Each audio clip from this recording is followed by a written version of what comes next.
Lip लाई lip लाई lip लाई lip lip लाई दाएं मुड़। बड़ा संस्कारी सेवक है।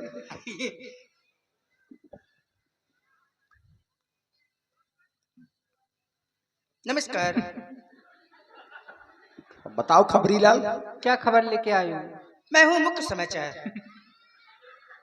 खबर क्या लेके आए हो? समाचार समाप्त। भैया ने क्या कहा? भैया ने कहा है सामान सहित ले वाला। सामान कहाँ है? कौन सा सामान? बक्सा अक्सा कुछ नहीं है? कुछ नहीं है। रिक्शा कुछ नहीं है। संदूक बंदूक कुछ नहीं है। छूछी सुनंता सुगंता दोनों खत्म है ना। बुआ सेंट का है मैं खुश होगी अब।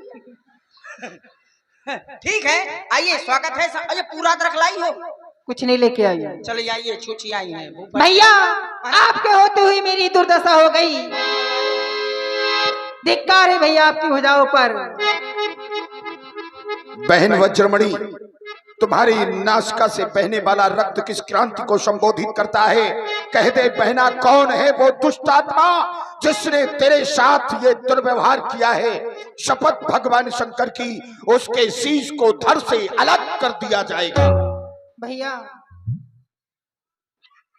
दो राजकुमार हैं जो नंडक वन में आए हैं। सुनो भैया, दो लड़के भैया राम लखन उस डंडक वन में आए। फिर क्या हुआ? अपनी नारी सुकुमारी को अपने संग में लाए।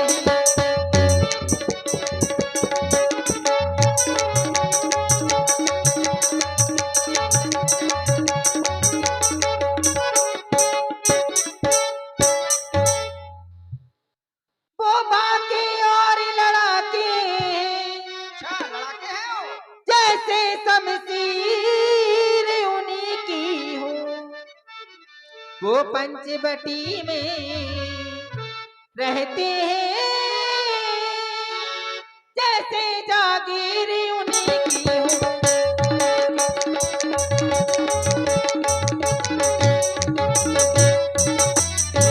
मैं वहाँ अचानक निकल पड़ी। अचानक क्यों? वहाँ तो तुम रोज जाती थी। उस नारी से मिलना चाहा। तो क्या हुआ? इतने में छोटे तपसी ने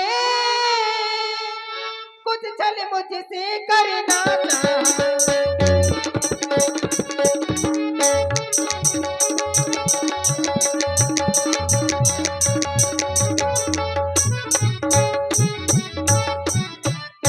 उस छोटे तपस्वी की ये मजाल जिसने लंका को ललकारा है। क्या तुमने मेरा नाम नहीं लिया? लिया भैया। तो डर गए होंगे। नहीं भैया, भटकाए होंगे।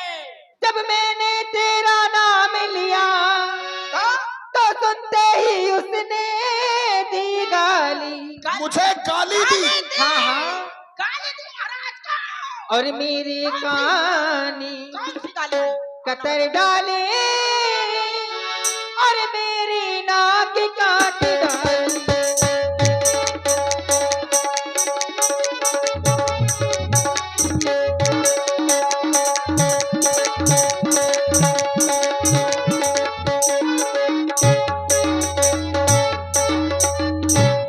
काटे ना कान तेरे और जिंदा रहे जमाने में।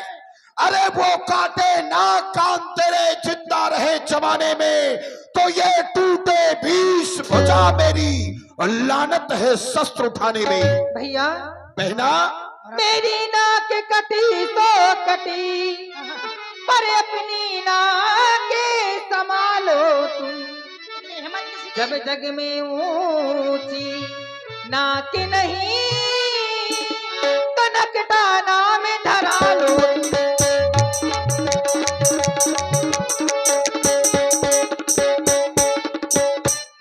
मौन हो जाओ वज्रमणि।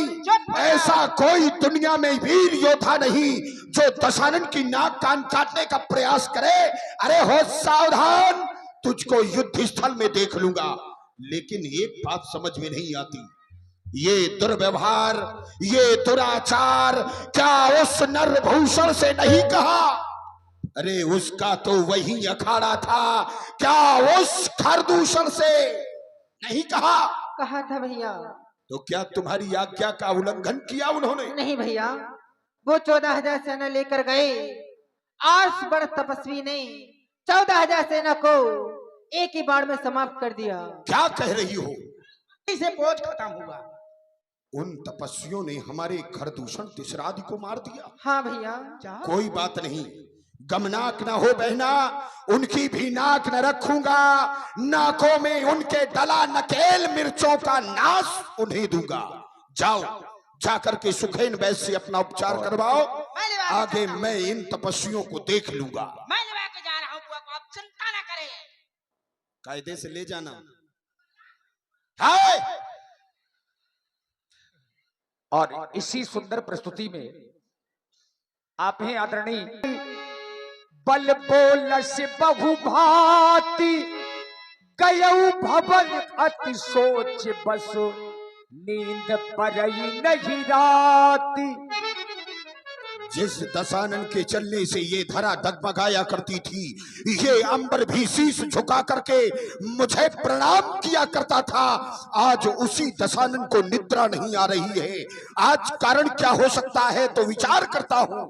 खरदूषण मोशम बलवंता, खरदूषण मेरे समान के बलशाली योद्धा थे, तीन ही को मारे बिन भगवंता, उन्हें बिना ईश्वर के कोई मार नहीं सकता था। यदि आज खरदूषण तीसरा का वध हुआ तो संभवतः मेरी वो आत्मा का विचार आज सत्य हो गया है। जिसे निमंत्रण दिया था मिथिला में, आज वो पंचवटी तक पहुंच गया है। तो फिर यदि उसने युद्ध का बिगुल बजाया है, उसका अंत मुझे करना होगा। यदि उसने नक्की की है बहन मेरी, तो सीता को हरना होगा मुझे।